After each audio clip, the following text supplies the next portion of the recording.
Thanks, Joan, and good afternoon, everybody. I'm sure you're all aware that the organizers have saved the best for last.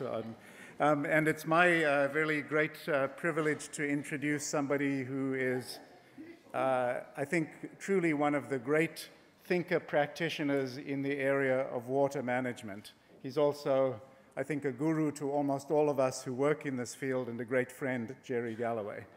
Gerry has had an amazing career as a civil engineer, a public administrator, an educator, a geographer, and a soldier.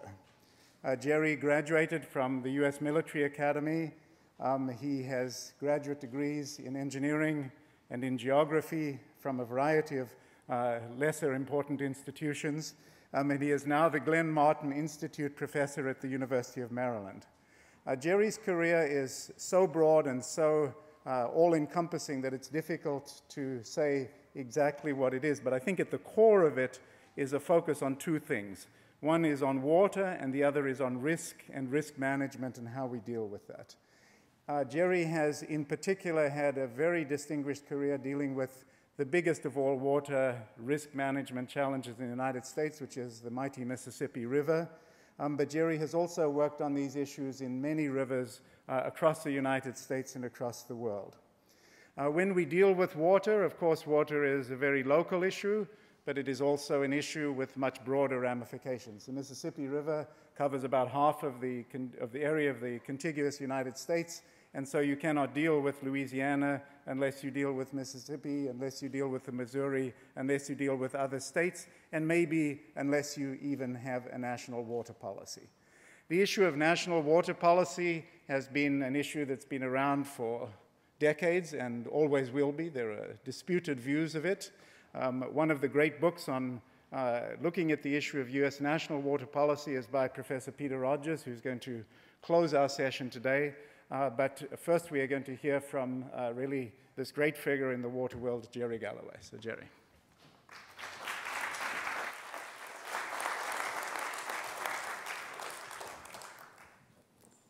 Thank you very much, John. John is a person that really has the depth of knowledge about all of these issues. I'm going to wander over to this side if this thing's going to work from there. I would also comment that if you listen to John, I heard last night the words, "it's a bunch of malarkey."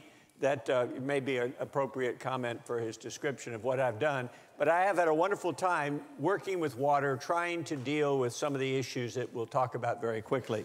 My job today is to just share with you some thoughts on how do you get to a water policy and what do you do without it. I was in Bolivia recently, and somebody said, how many what's your water law? And I said, we got 50 water laws. And that's the problem. Everybody thinks they're in charge of water, and everybody says, I don't need anybody to tell me what to do. These are some comments about water that you've seen before, but I think they tell the story. Most of us remember those things, the Mark Twain types of coat, that goes to your heart.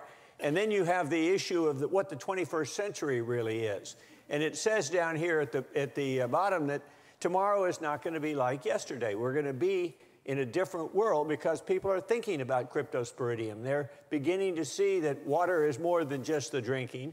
And the water is so critical to so many things in our world. We just heard about the issue of fracking. We've talked about many other uses of water today. It's been a wonderful day because we've begun to see some of the challenges that we face. And I'll talk about those challenges. I'm given the title of Dealing with the Water as a Whole, What's the Need for a Water Policy? But I'll start off by saying the 21st century is a change. I used to put up there Dorothy and Toto, but I discovered my students didn't know who Dorothy and Toto were. You know, we're not in Kansas anymore. They didn't recognize what that meant. But all of these sorts of things are taking place. The last one is what worries me the most. It's a volatile, uncertain, complex, and ambiguous world. VUCA is something we're going to have to live with. Things are going to change very rapidly, and we've got to be prepared to deal with that. And of course, you're going to have to deal with the issue of climate change. All of these sorts of things have an impact on us, and we're just beginning to understand what they are. I talk to my colleagues at USGS, and they say, well, my goodness, we can't really tell you that the number of floods is going to increase or has increased, but there's a lot of indications that it might be that way. And so that kind of uncertainty, if you're building a levee tomorrow or you're building a waste treatment plant, and you need to size it, makes life very difficult for us today. I don't want to spend a lot of time on climate change. When I go in to talk about climate change to anybody, I just pull out this quote, which is from America's Climate Choices, the report of the National Academy that was done at the behest of the Congress a couple of years ago, and they make this statement in the reports. There's several reports in the series. But this is pretty straightforward. Yet I live in Washington, and I know what happens. They say, are you a D or an R? And then they argue about whether there is or is not climate change. So I will take this as my starting point, that there's going to be climate change out there, and we don't know everything about it. We've got many water challenges, and I'm going to put up two lists that tell you the ones that come to my attention the most. We've heard about most of them today already. You look at the top, we've got drought, and that is something we've just gone through this year after 2011, the year of the floods. Degraded water quality, it's worse now after spending the day here than I thought it was. And you look at increases in flood damages. We saw Katrina, certainly. We are getting $6 billion a year before Katrina in damages, and yet these damages are going to continue to grow. Some of that's water-related, obviously the size of the flood, but some of it's where we're living, and we're putting people in harm's way by putting them along the sides of rivers, or we're putting them on the coastline. And then we've got the issues of ports and harbors. There's going to be a new Panama Canal. You can say, what's that got to do with us? It's going to change the whole dimension of how our ports need to be sized on the Gulf Coast and on the East Coast to stay with the competition. All of those things are going to cost money. Protecting the environment, are we? We've got a Rare and Endangered Species Act. The Endangered Species Act gives us a challenge, and it says we ought to be doing something, but we're not funding those sorts of activities. We've got to restore what we've already damaged. And when you're talking about, I know when Al Gore talked about $8 billion to take care of the Everglades, everybody fell back and said, how could that be? And of course, the price has gone up now. But we're adding to it maybe $50 billion for coastal Louisiana restoration, the upper Mississippi, the Missouri. All of these have to be paid for. There are things that we did that we have to go back and not restore it to where it was in the past, but we have to deal with the issue of how can we get natural functions restored. So that's going to be a challenge for us. Understanding the water-energy nexus, great talks today. We already know how difficult that is going to be. Groundwater, we again just heard that. We spend so little time figuring out what we need to do to protect our groundwater. So we've got to spend more time doing that. We've got to carry out watershed-based planning. It's a buzzword everyone uses, plan on the basis of the watershed. It's certainly not done in Washington, and it's not done in most state capitals. Dealing with interstate conflicts, and I'll come back to that one, so I'll skip that. And how do we deal with our crumbling infrastructure? The American Society of Civil Engineers gives us a grade of D overall for the nation, $2.5 trillion worth of backlog and upgrades that are necessary for our total infrastructure, and anything connected with water is essentially at the D level. So that's not very good. That grade wouldn't fly here for sure.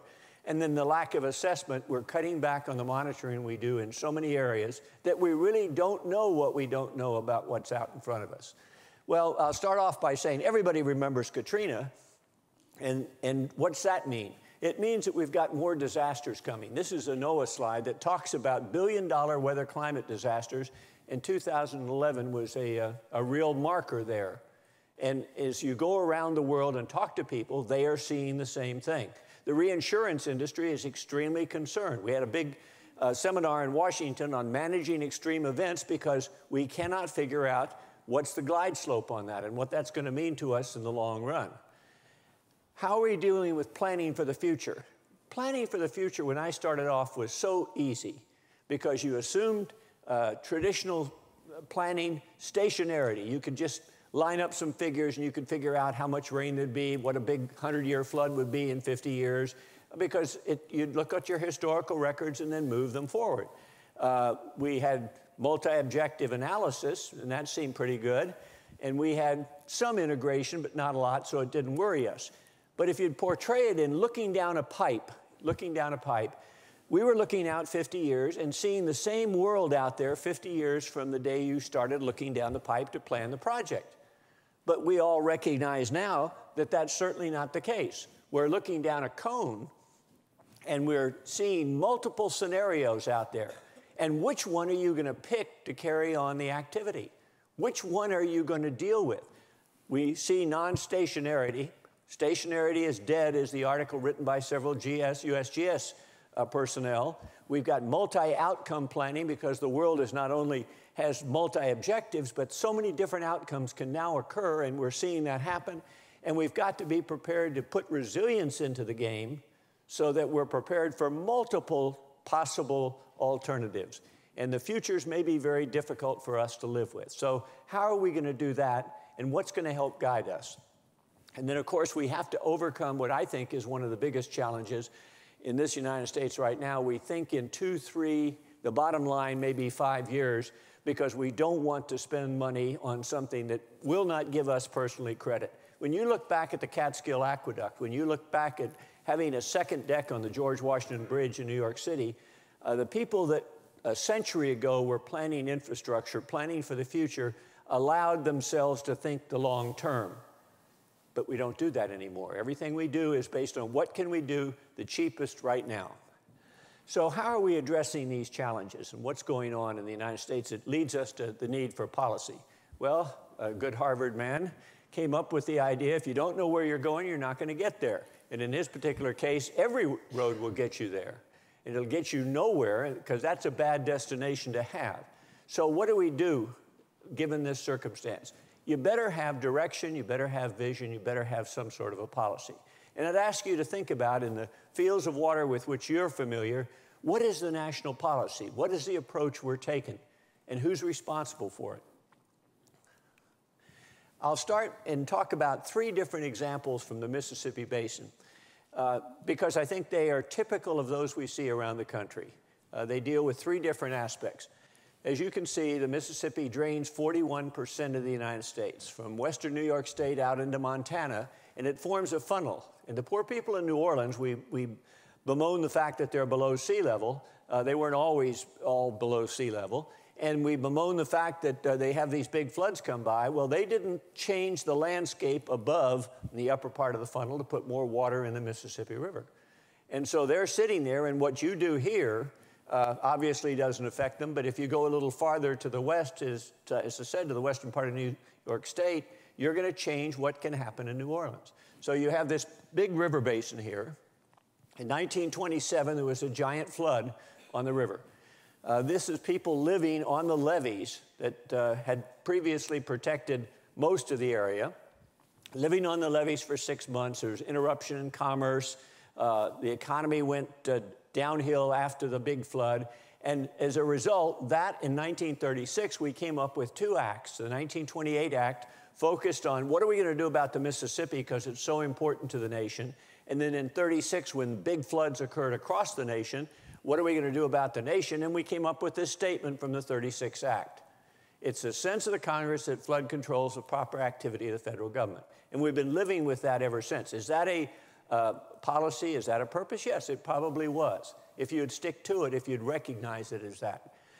Here's what happened. We started strong. The federal government came in and said in 1936, we're going to protect our people who live along rivers against something called the 500-year or 1,000-year flood. A flood that on the long-term average would be occurring once every 1,000 years or once every 500 years.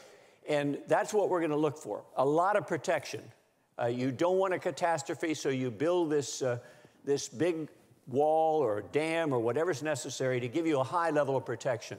On the coast, we didn't have a standard. People didn't crowd the edge of the coast.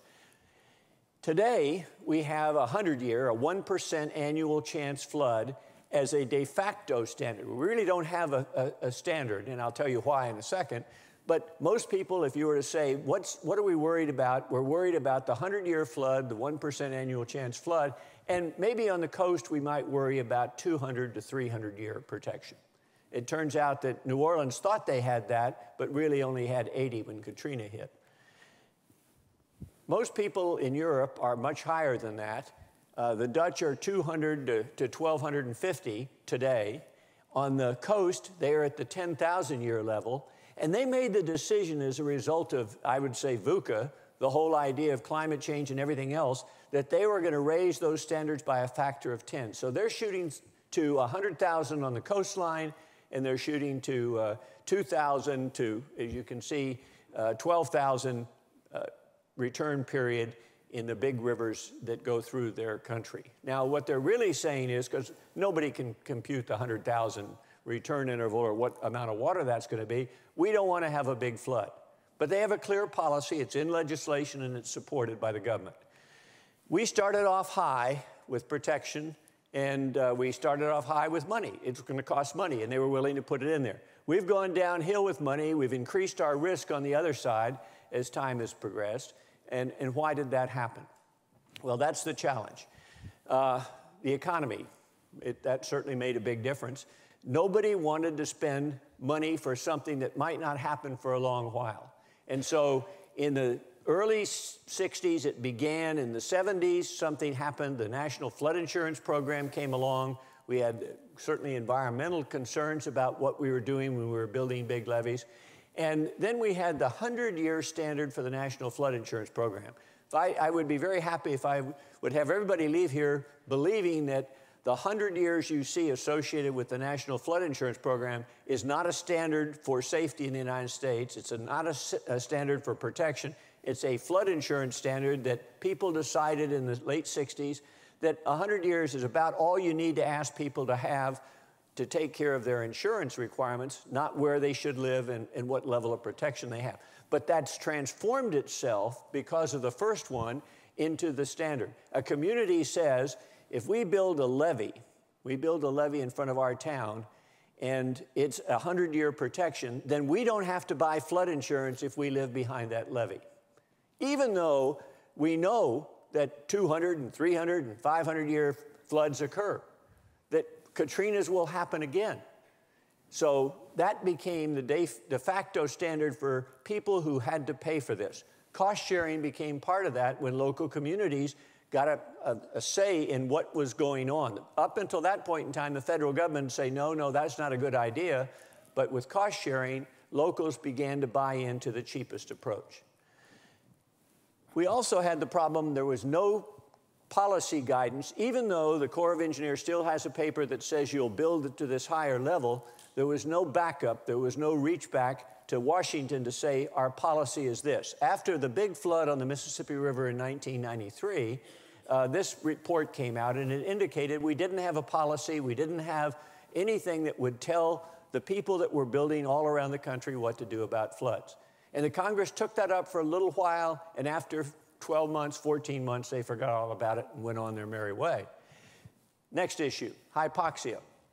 We have, as you all know, hypoxia occurs a dead zone, and the dead zone shows in both the black at the bottom and the red, which shows you where it is in Louisiana, a dead zone that's created by nutrients coming down the Mississippi River from the Midwestern United States. There are many dead zones around the country, or around the world. The second largest happens to be the one at the mouth of the Mississippi. It interferes with a rich fishing industry, and it interferes certainly with the ecosystems that are there, the long-term effects of which we don't know. So we have this hypoxia. Where does it come from? It comes from the Farm Belt. We know that. I mean, it doesn't take a lot to figure that out. We've got different contributions, and you can see on the left what the contributions are. A couple of years ago, the government asked again the National Academy to look at this, and they came out with a report on what would you do about these nutrients. And the National Research Council report said, first of all, you identify who is the contributors, and that's relatively easy to do. You establish what the goals are for reducing these contributions, so you'll get rid of the hypoxia zone, allocate targets for reduction, and then implement. Oh, by the way, if you implement it, it's going to take 10 years before you see any real results at the mouth of the Mississippi. Now, you can just guess what's been done between 2010 and today to do anything about that. It's very unpopular because what you have is a trade-off between the agricultural productivity and the ecosystem at the mouth of the Mississippi. They are looking at that. The states are very active, and I will give them a great deal of credit in trying to figure out what they might do and what they can do without disrupting the economy. But how do you make that trade-off, and where do you go? What document do you look at to see what is our national policy? What is even a state policy on dealing with that? Certainly the state of Iowa is very concerned, but they're not having the hypoxia occur in their backyard. And so their desire to race ahead is not as strong as the desire of the people at the mouth of the Mississippi to see something done. The third thing I'll talk about from the Mississippi, which is illustrative of the challenge we're facing, is the management of the Missouri River itself. The Missouri is a major basin within the Mississippi, obviously, the longest river that we have. And the Missouri has been subject of all sorts of issues. Flooding is probably one that's on the tips of the tongues of many people. This is, last year, that's a nuclear power plant just above Omaha, Nebraska, surrounded by water. It wasn't the case of the same thing you saw in Japan. It was not ever threatened, but it could have been. It wasn't very far. They had ways to get people in and out, but it says that there was a flood that people didn't expect and weren't prepared for.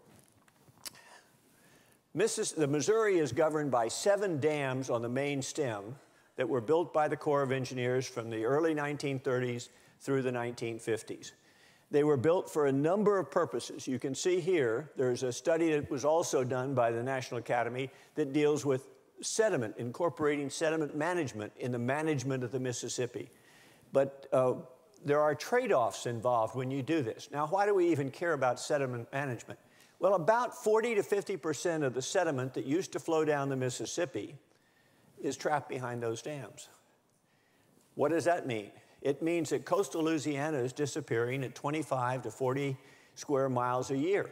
It's disappearing, and as you lose the wetlands along the coast, what I just talked about restoring, as you lose those wetlands, you reduce the level of flood protection for New Orleans and the coastal areas. You endanger the 35% of the nation's oil and gas industry that is located down there, and you end up with long-term problems for the ecosystem. So we've got, the first problem is we've got sediment in there, and what do we do with it? The second problem came up last year when, there we go. Came up last year when they had the big flood. And what is the case? Those dams are meant to hold a certain amount of water for flood control in each year, and they allocate the amount of water in there to different purposes. And what happened in this particular year, 2011, is they filled all the reservoirs. Now, that was a known fact when the reservoirs were built, that they could only hold so much. And at the same time, the federal government authorized, directed these purposes, circled in red, for the use of the Missouri River. So what we want you to do, Corps of Engineers, is operate that for all those purposes. Now, some of those purposes you may recognize are downstream. Navigation, the channel on the Missouri that is navigable is from Sioux City, Iowa to St. Louis. The upstream users want irrigation, they want water quality, and they want water supply, and most of all, they want recreation. They discovered after the dams were built that people love to fish, and that's a boost to their economy. So you have upstream, downstream conflicts that began when they started to look in 1988 after a big drought at what should be the way you operate this river. And for 24 years, they've been arguing among the states as to what to do. They sued the federal government. Each state came up with a reason to sue the federal government, and they were in opposition to each other. And finally, a federal judge was appointed to take all the cases, and he said, Congress, you've got to figure out how you want this operated. I heard last November in a Senate hearing in which I got to testify, the upstream, the Montana senator saying, you're not going to take any water out of my reservoirs, because what the downstream people wanted is that in the winter, to lower the levels in all the dams, behind the dams, so you could fill them with floodwaters the next year. Well, if they had done that in 2011 and had the drought this year that we had, then it really would have been a disaster. So who adjudicates that? This is another National Academy report from 2004. And what does it say? What we have is an accretion of laws and regulations. The Missouri is not governed by any one law. They're in conflict with each other. And the Secretary of Interior went to the Hill and said, you've got to straighten this out. And the Congress, since 2004, has done nothing to straighten it out. There is no policy. As a matter of fact, I got to testify before a Senate committee dealing with this, and I said, we need a policy how to deal with this. He said, don't you mention policy. We know what to do in the states. It's a state job to do it. Sir, why have not you figured out how to get everybody in the Missouri to cooperate?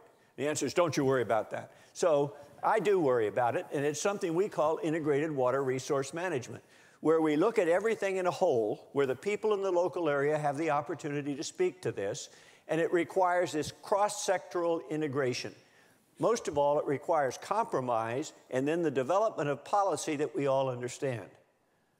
Compromise. That's not a popular word today, and that's one of the challenges we face.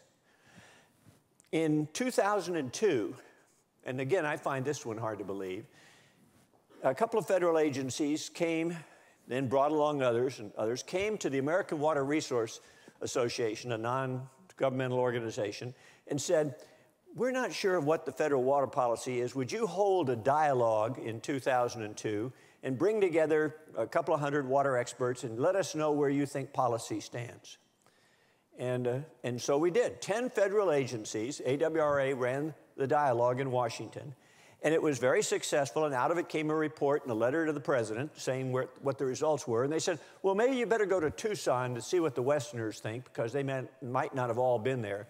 So what we end up with is one in 2005, and then after that, the 10 federal agencies are saying we still don't know what policy is and what we ought to be doing. We did another one in 2007. And what was the result of these? Well, the interesting part is this letter to the president, and how about that for an opening line? That ought to worry you a little bit. Now, this is one of these things you've seen, if you look at the cartoons, there's a man named General Half-Track that would go to at his military base, would go to the mailbox every day looking for the letter from the Pentagon. Well, AWRA kept waiting for the letter from somebody. Finally, in 2007, after this particular note,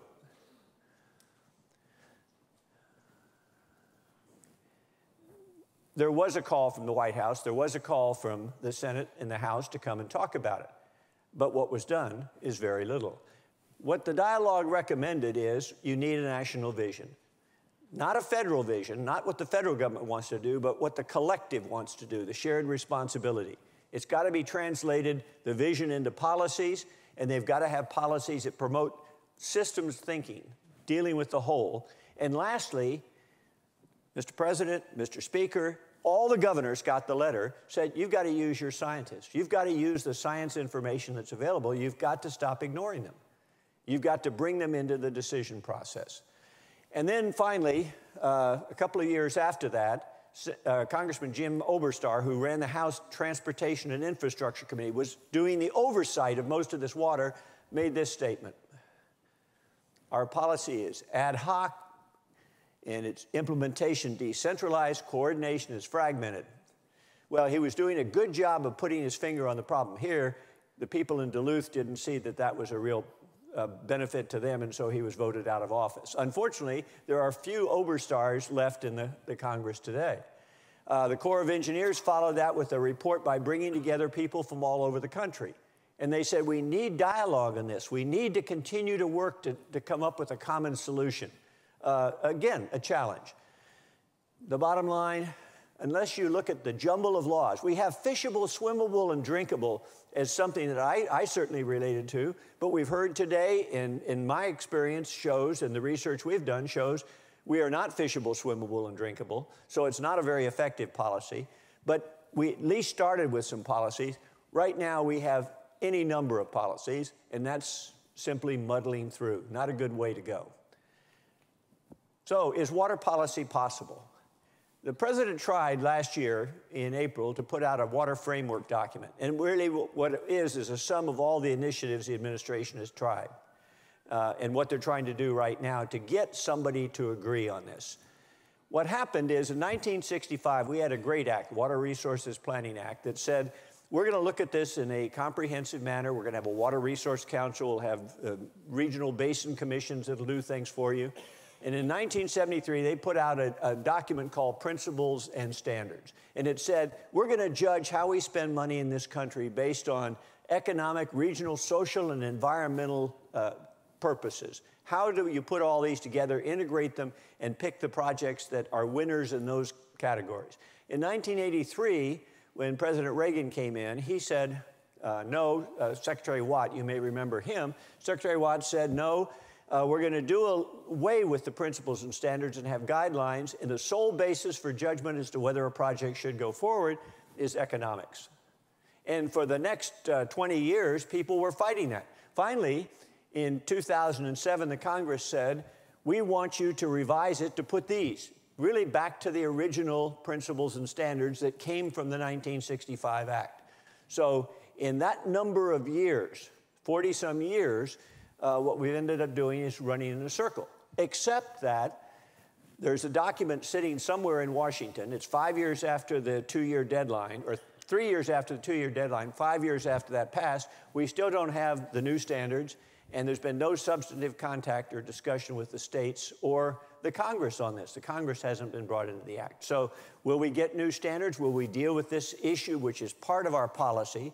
What do you want your money to go towards?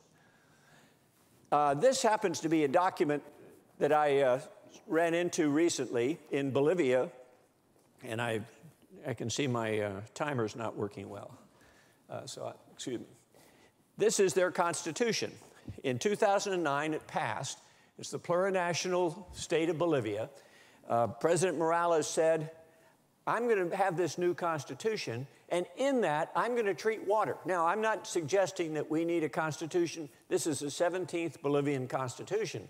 But I'm not suggesting that we need to have water in the Constitution, but it was so important enough to them that he put key factors in the Constitution, and he was personally involved. Cochabamba came up as a big issue. There will not be privatization of water. That's in the Constitution. We will have water, we will allocate it, we'll make it available based on solidarity, equality, diversity, words that mean something to the people. Each one of them, where you have a plurinational, many native tribes, or native organizations, they very clearly felt that they needed that. So someone was willing to reach out and do something about that. In the European Union, there is a water framework directive that goes back to 2000, and what it does is establishes, as it says, the innovative approach for water management based on river basins. And it says to all the countries, you're going to do this. And this passed. At that time, there were 27 countries willing to sign up, 27 countries speaking different languages, willing to sign up for a directive that linked them in a common approach to the management of water. And they followed that by directives on, as you can see, water intended for human consumption, dealing with issues of flood. And the flood risk one is very forward-looking, far ahead of what we've got in terms of trying to identify the challenges. They require each country to have management plans for each of the basins. They did it with 27 countries, and they are required to do that and implement these over time, and there are penalties when they don't do that. Well, what's our lingering challenge? This is the lingering challenge. In 2009, the World Water Assessment Program, which is part of the UN, put out its third World Water Development Report. And in the first chapter, it said, ladies and gentlemen, we have a problem with water. We have a water box, and then we have something above that box, decision-making and who is making the decisions. In the water box are all of those who call ourselves water resource professionals. We're dealing with the pressures. We deal with these sorts of things. We're running around as fast as we can trying to solve these particular problems. We've got resources on the left. We've got uses that we have to deal with. We have to think about the long-term life and living standards, what's going on. And we're doing all this. And we're thinking that we're driving the boat. We're sailing the boat or whatever you might do. But up above us are a whole bunch of other people, the business sector, the political actors, and civil society groups that are also thinking they're driving. And they make decisions like, for example, let's go to ethanol very quickly. And we'll just do that. And we don't have time to talk to the people in the water box, so we'll go ahead and do it. The same thing can happen in the water box. We can make decisions without telling people in the upper area what's going on. Well, what's the bottom line for all of this? The bottom line is there needs to be better communication between the people at the top and the people in the bottom. In 2011, the World Water Assessment Program went out and asked people from the top and the bottom, is there a problem communicating? And they said, yes, we're not on the same frequency. We're talking past each other. It's important that we recognize, we the people outside the box, that we need to ask you for information and listen to you. The people in the water box said, we're doing a very poor job of communicating the issues. The message is not getting through. And that's where it stands today. There was no immediate solution. But given that, what do we do? Well, I think the last speaker really got to it. We've got to become involved in lots of different ways in dealing with this push for policy. We've got to become technically involved by getting science into the game. It's not always there, and people don't think about it. We've got to explain to others what's going on, our neighbors, friends, colleagues in our departments, what's going on. And we've got to speak when the king has no clothes on. We've got to be prepared to stand up. We've got to stay in our lane. I'm not going to go out and talk about nuclear energy, but we've got to be prepared when something's going in the wrong direction to stand up and be part of the decision-making process. And we've got to become politically and institutionally involved. As was just said, the big challenge that we all have as scientists and engineers is that we're uncomfortable most of the time doing that. There was a survey run after the big floods in Katrina as to what was the problem. And the answer was, when the engineers go out and tell you what your problem is, they're not very good communicators.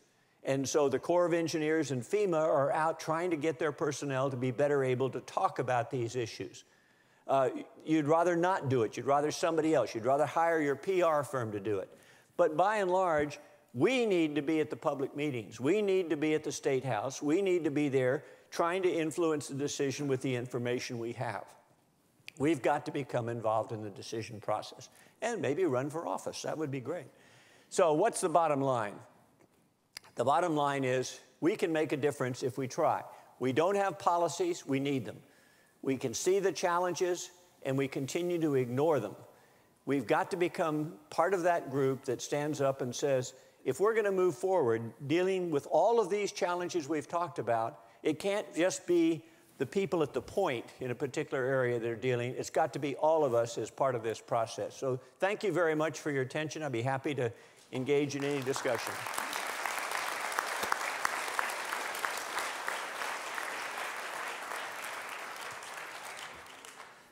Thank you very much, Jerry. And let me just open with the first question and then to others.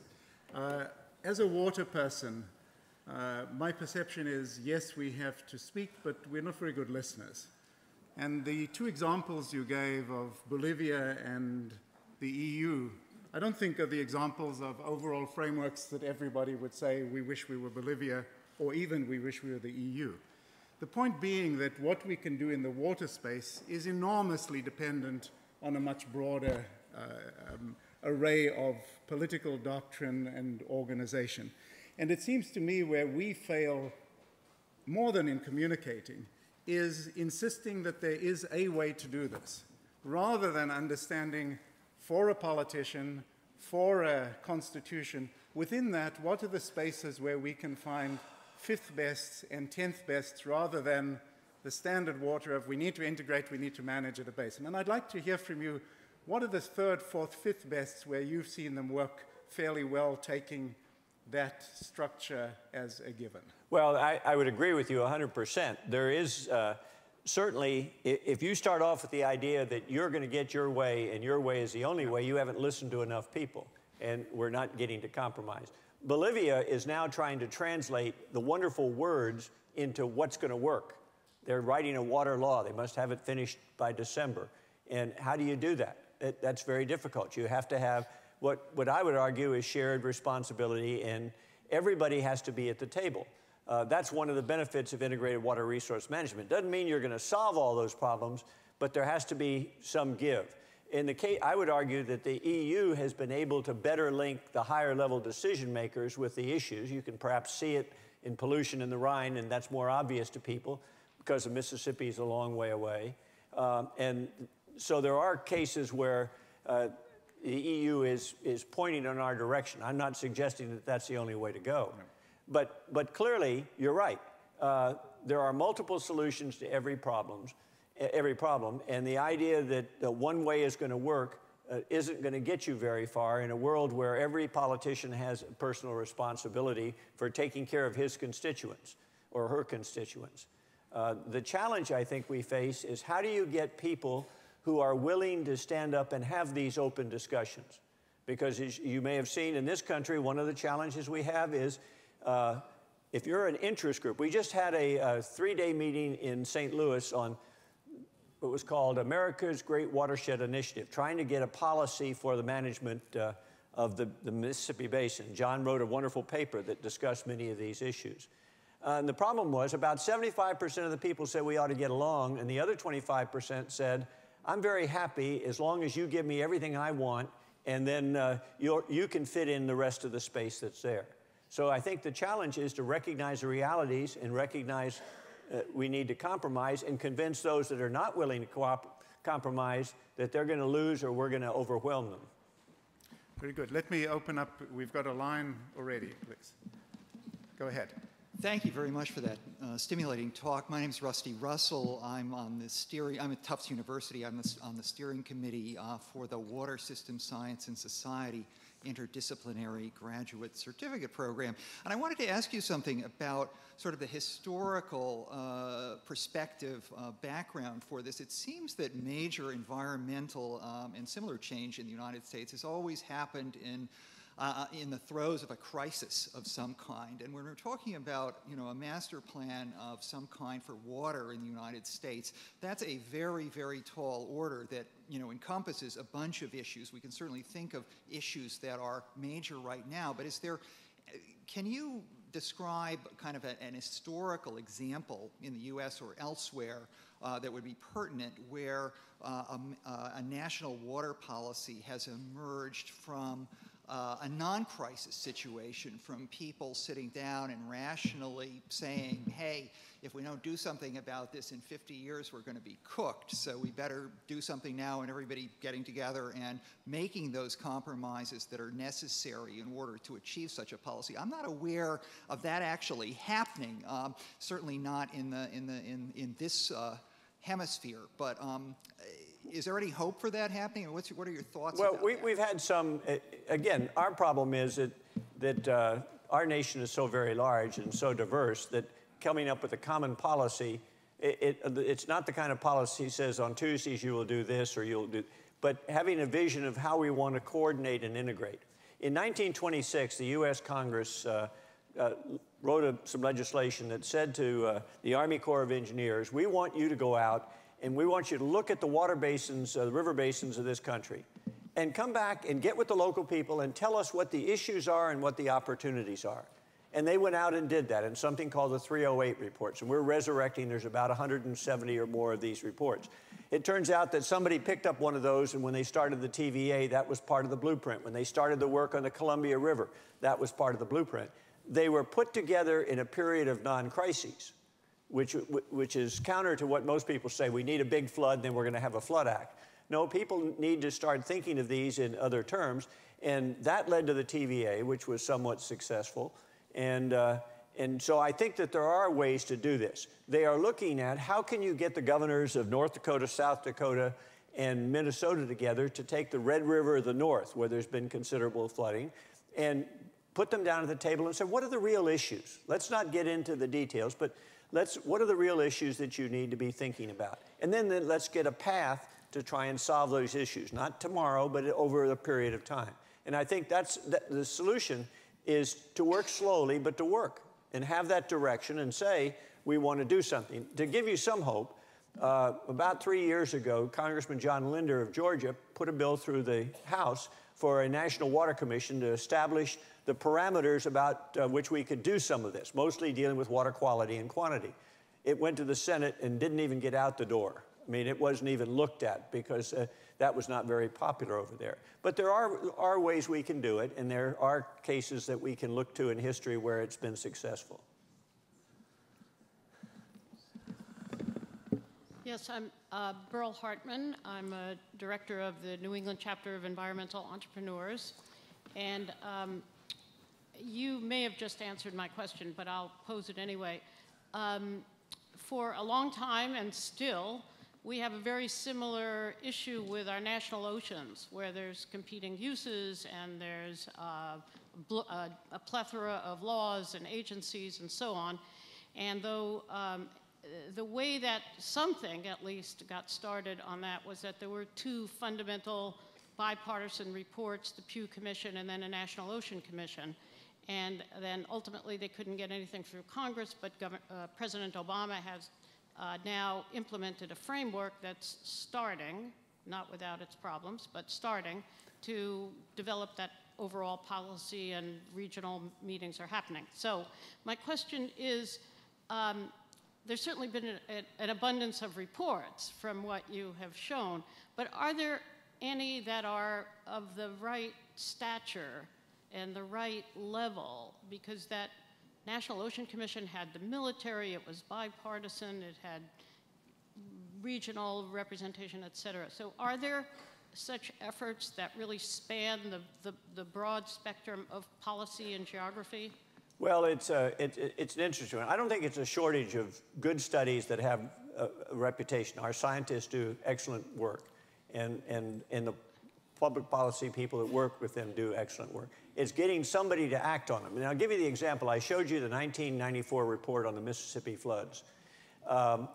In 2008, when the big floods occurred in the Midwest, Congressman or Senator Barbara Boxer, who's the chairman of the Environment and Public Works Committee, said, I think I remember that we already addressed this issue. And she called for the Secretary of the Army to submit a report on what had been done with this report. And then when it flooded in 2011, it went back up there again. And I know that they're trying to figure out what they can do with that.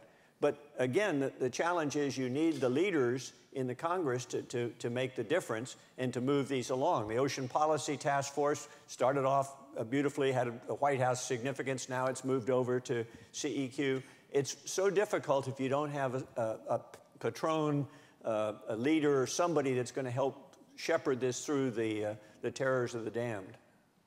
Thank you. Hi, Seth Sheldon. Now asking a question on behalf of the Civil Society Institute. I wonder if you can talk a little bit more about this water report that was put on ice and that we're still waiting for. I don't know if it bears any relation to the 2005 energy water roadmap that we're also still waiting for. Well, I will tell you that when it was circulated, it's called the Revision of the Principles and Guidelines, and it sets the national objectives for water.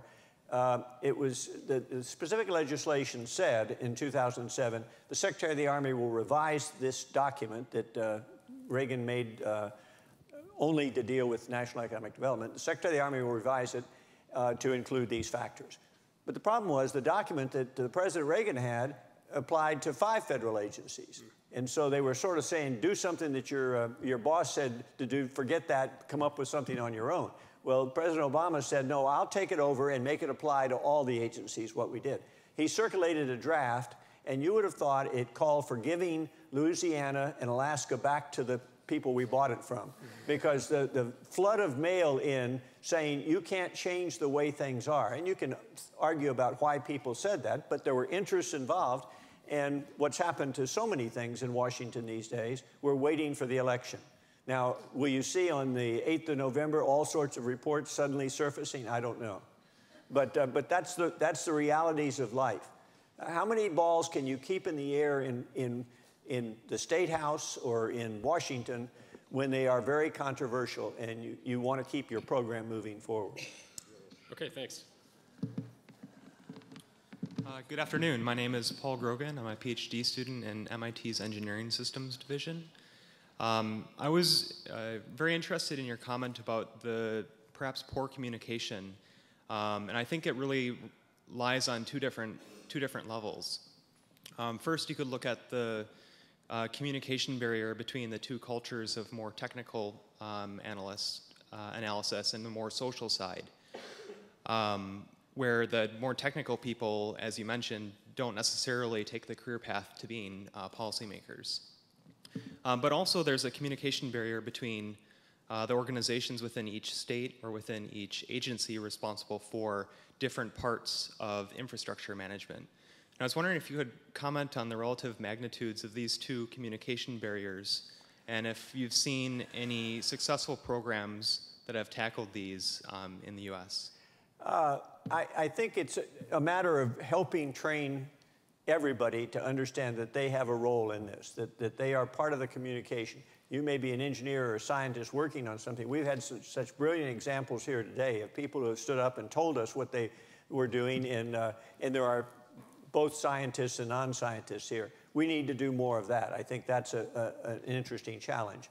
The problem, and I want to go to my friend Alice Chamberlain, who's sitting over here from New Hampshire. She was one of the International Joint Commission, US and Canada, a few years ago, and we were given money to do a $20 million study of the Great Lakes to figure out how you'd regulate Lake Ontario, because that's the last entry of water into the St. Lawrence, or the first entry of water into the St. Lawrence River. And you said you had so many competing interests, just like the Missouri. So Alice's idea was to come up with a public interest advisory group, and it worked for 5 years. We picked each of the sectors, put people on this committee, and started to deal with it. And over time, they got to understand, through some very interesting technical means, what was going on. The problem is, by the time they got to the end, and they'd agreed on the solution, all their friends hated them because they'd gone over to the dark side. So one of the challenges we have with this, and there's all sorts of wonderful means of doing dispute resolution to dealing with public involvement, but all of them involve a lot of hard work and constant involvement by the people you're talking about, the interface between the scientists and the policymakers, and then the interfaces at the local level. The last story I will give you is something called Mr. Rick. The Missouri, I told you, they're having this problem working it out among the states. So Congress legislated something in 2007 that said, we want you to form the Missouri River Recovery Implementation Committee, because our report in 2004 said all the fish are going to swim on their backs if you don't do something pretty quickly. So they put this committee together, and it represents all the sectors, and it's being independently supported by scientists. They're not the people from the Corps or the Bureau. They're people that work for the committee. But the problem is, when you've got a basin as large as the Missouri, how do you get everybody in the act? 27 tribes. How do you sort that out? We're still struggling with this. And are we willing to find a way to compromise on who represents who and work out these center positions that'll help us all move ahead? And communication is the way to do that. Thank you. Let me perhaps use the chair position to make two final comments. One, I think the implicit in quite a bit of what Jerry said in some of the questions is that very sequential, this is the problem, this is the solution. Our system, I don't think our system or anyone else's system actually responds to that. But the 308's, I think, a very good case in point, is if you have very good preparation, when a crisis arises, when an opportunity arises for something to happen, if you're well prepared, not with a report of diagnosis, but with a report of this is what can be done, that window often opens in the political space for a very short time. And if you're well prepared, you can walk through it. We have great examples. I think the Australian example for us, for example, is the most interesting, I think, progress in terms of scarce water management. There were people like Jerry who spent decades doing this with no response to it, but when a window opened in a weekend, it could all happen. The second thing is just to end on glass is always half empty, but it's also half full. And I think the achievements of which Jerry has been a part of, we had a group of students last year working on the Mississippi River. And for all of the gloom and doom and the great problems, there have also been incredible achievements. The Mississippi River last year had a flood the same as the 1927 flood that Jerry showed. The area flooded was 1/3 of the area flooded in 1927. Not a drop of water went where it wasn't planned to go. This was done in a consensual way with the levee boards, with the Corps. And so we've seen, perhaps not reached the nirvana of integrated management, but I think with people like Jerry, with their finger on the scientific pulse, the engineering pulse, the political pulse, and the ethical pulse, we've made a lot of progress. So thank you very much, Jerry.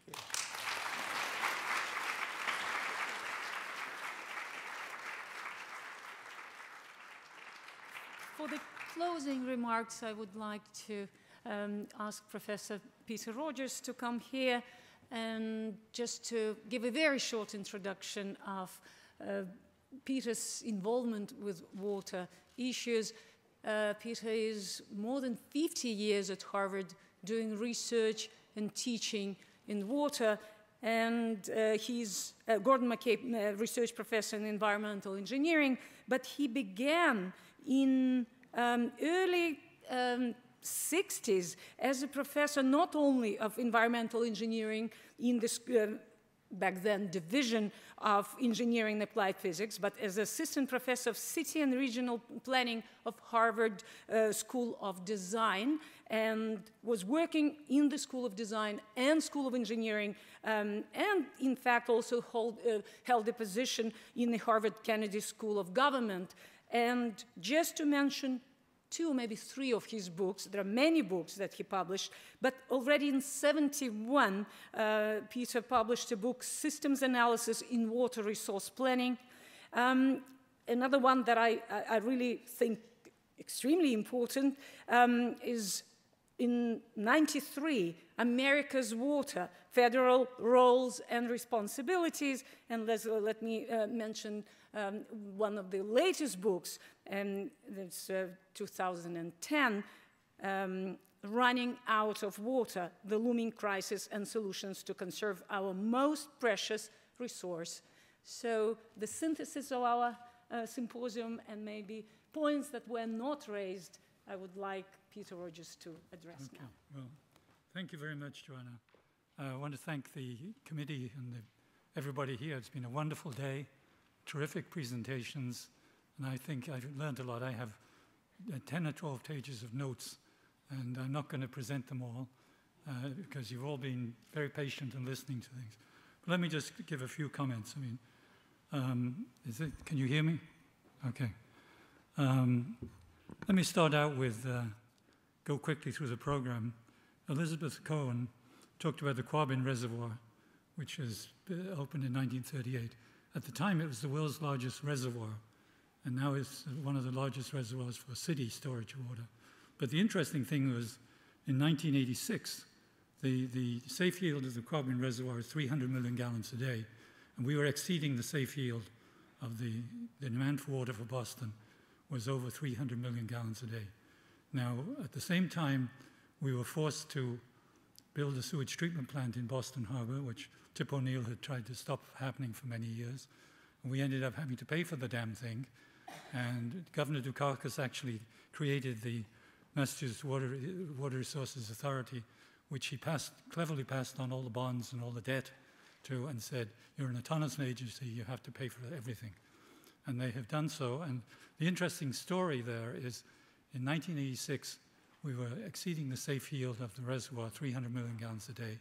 And the average household bill for water was $116 in Boston area. Now, in 2008, the average bill for water had risen to $1,120 per household per year. And the demand for water dropped from 300 million to less than 200 million per day. And there's a perfect good example of the use of economic tools to do things. We don't need to build a new water storage system in Boston. In fact, the Metropolitan Water Authority are quite concerned that, in fact, they may have to try and encourage more water-using agencies, industries to come to Massachusetts, because they're in the business of selling water, and they can sell 300 million gallons a day, and they can only sell over 200 million, less than 200 million now. So how are they going to pay for paying off their debts and their bonds? So you can be too successful in these things. Obviously, you can't keep on raising the price of water to consumers, otherwise it'll drop again. So you have a nice example there of that. Joan Ruderman suggested a lot of things, and one of them was the need for a federal water policy, and we ended up the proceedings with an impassioned plea for something along that line. I don't know Jerry actually said those words in that sequence, but certainly it's implicit in that sort of thing. Professor Ellie Merkel from Yale gave a terrific presentation on desalination, and the presentation, I think, to me was wonderful. I think I learned so much. I've been reading that literature for some time, but today I really understood it. I think that he really made this terrific presentation. I'm a little bit disappointed that he only talked about the seawater desalination and not the desalination or the reuse of wastewater, which is clearly an area which I think is going to be very important in the United States in the next 20, 30 years. And in fact, one of the things that we should note is that we regulate 86 contaminants in drinking water in the United States right now under the Safe Drinking Water Act. There is now in circulation in Washington a new second contaminant list, which includes 116 additional contaminants. 12 of those are biological activities. But certainly a lot of the types of things we talked about in some of the other presentations about the endocrine disruptors are going to be chemicals which will be regulated on those things. Now, if you're running a water agency, you're going to be very frightened because your wastewater treatment, the treatment facilities for treating wastewater are not very good at doing those things, and that new 116. But what is very good at doing it is, in fact, using reverse osmosis. It's very cost effective, and in fact, this is the sort of things that's happening in Orange County in California, and in fact, there you have something which is a wonderful combination of the EPA pushing the Orange County people to improve their wastewater management, and some bright spark figuring out that instead of just going to tertiary wastewater treatment, if you go all the way to desalination using reverse osmosis, you actually generate a lot of water. So they're producing 70 million gallons a day of drinking water, which they can recycle, and it saves now the cutting back of water from Northern California and things like that. So those are the issues which come up in the desalination. And the other thing is, of course, that the major market right now for desalination is in the fracking business. So the frackers are busily trying to see how they can treat their wastewater in a way to bring it up to some reasonable standards, and I think that's very encouraging. We had Professor Bitterman gave a terrific presentation on some nice non-fossil fuel systems, and I looked at those diagrams and I said, I want one of those, I'll buy it tomorrow. However, when I thought about it a little bit more, I realized that one of the problems that we face with these things is the balance of system costs. That the actual cost of the part of the system that you saw are probably quite low, but in fact there's a lot of other hardware and software that doesn't change very much with, that we already know how to do that, and there's not going to be any big price breaks.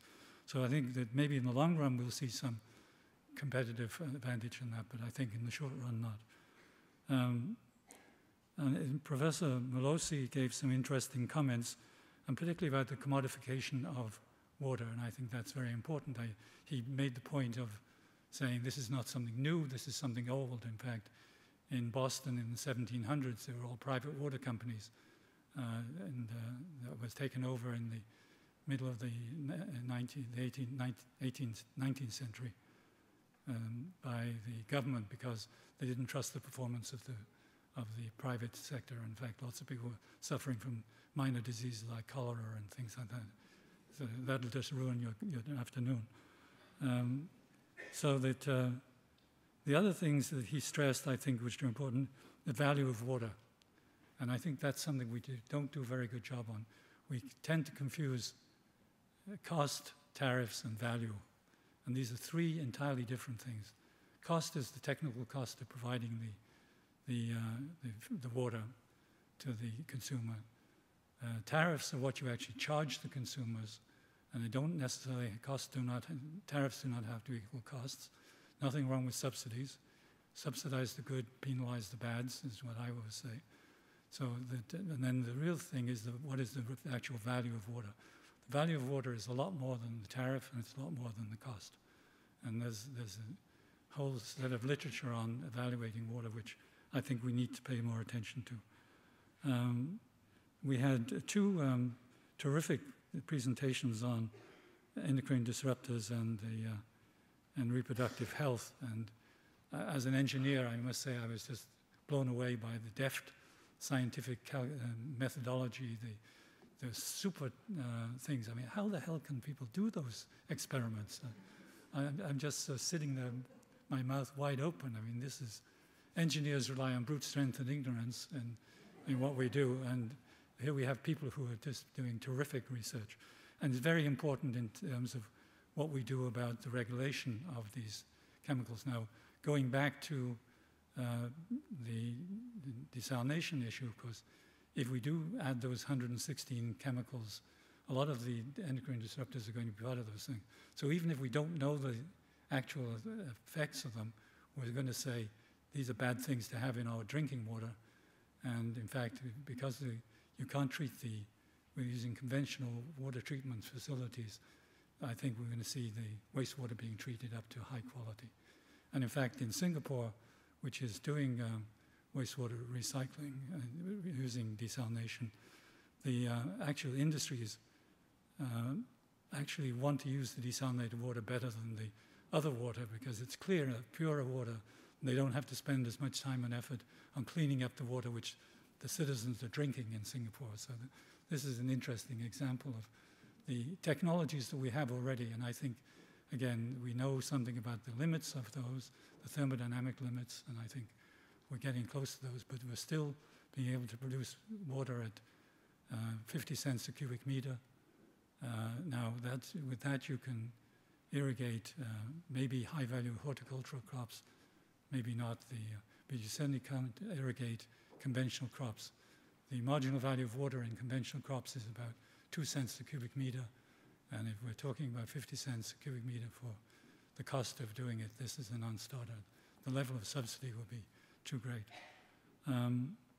So I think these two scientific papers back to back were, to me, actually very, very important. The next speaker gave a rousing speech, got everybody, nobody was standing up and dancing, but I had a feeling that they could well have been those things. My own sense of that is that it was a plea for regulation, it was a plea for getting back away from the Cheney and the other hanky-panky that went on with regulations.